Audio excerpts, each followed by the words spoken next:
यकीनी तौर पर मामलात हमेशा मुत्तहिदा कौमी मूवमेंट के अंदर जो हैं वो बड़े इंटैक्ट रहे हैं, बड़े क्लोज डोर जो है मामलात डिस्कस होते हैं, लेकिन इस वक्त ऐसा हो नहीं रहा। मामलात कितने उलझे हुए हैं और किस हद तक उलझे हुए हैं, और कहीं इस उलझाव में आपका जो बुनियादी मुकदमा है कराची का वो कहीं पीछे तो नहीं रह गया है? क्योंकि आप लोग एक्सटेंशन में भी उलझे हुए हैं, आप लोग जो है वो अपनी चेयरमैनशिप के मामलात में भी उलझे हुए हैं, तो एग्जैक्टली हो क्या रहा है, चल क्या रहा है? देखिए, एक्चुअली तो ये पार्टी का इंटरनल मैटर है और डेफिनेटली जो है ये पब्लिक नहीं होना चाहिए था, क्योंकि मुत्तहिदा कौमी मूवमेंट जो है वो उसमें डिसिप्लिन ही सबसे इम्पोर्टेंट चीज़ थी। और अनफॉर्चुनेटली इस वक्त सीनियर लीडरशिप जो है, जो मामलात उनको कमरे में बैठकर हल करने चाहिए थे वो कमरे में बैठकर हल नहीं कर रहे। जहाँ तक आपने बात कहा कि इससे कराची के गौस को तो नुकसान नहीं पहुंच रहा, तो ऐसा नहीं है।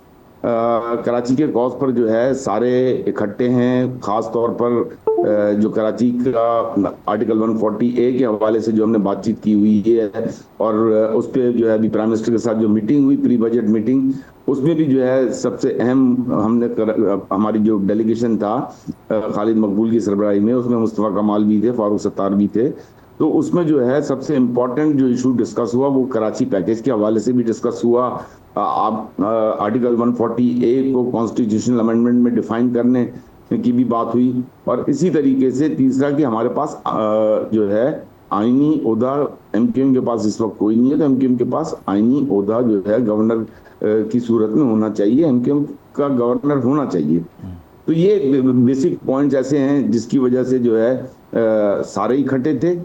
तो वो गवर्नर कामरान टिसोरी ही होंगे और ये रेड लाइन करार दे दिए गए, ये पार्टी इजलास में तय नहीं हुआ? क्योंकि मुस्तफ़ा कमाल साहब इस नुक्ते पे आपके साथ वन पेज पे तो नज़र नहीं आते हैं, मतलब उनका मौक़िफ़ कुछ और है कि भाई ये रेड लाइन कैसे होगा। देखिए, जहाँ तक मुस्तफ़ा कमाल की ये बात है वो बिल्कुल ठीक है। उसकी वजह ये है कि उन्होंने ये कहा ना कि अगर खालिद मकबूल बैठ के बात करें तो फिर हम इस पॉलिसी पे लेकर जाएं। तो मुझे नहीं पता कि खालिद मकबूल ने उनसे बात की है या नहीं की है। जाहिर है जब वो कह रहे हैं नहीं की है तो नहीं की होगी, लेकिन उसूलन जो है इस वक्त जो है चीज़ें डिस्कस करनी चाहिए। कामरान टिसोरी का इशू ये है कि कामरान टिसोरी की जो परफॉर्मेंस थी वो सबके सामने है। मैं समझता हूँ कि हिस्टोरिकली पूरे पाकिस्तान में किसी भी सूबे के गवर्नर ने आज तक इस तरीके से काम नहीं किया जिस तरीके से कामरान टिसोरी ने किया। तो मुत्तहिदा कौमी मूवमेंट का सिर्फ ये सवाल है कि अगर आपने उनको हटाया है तो there has to be a reason.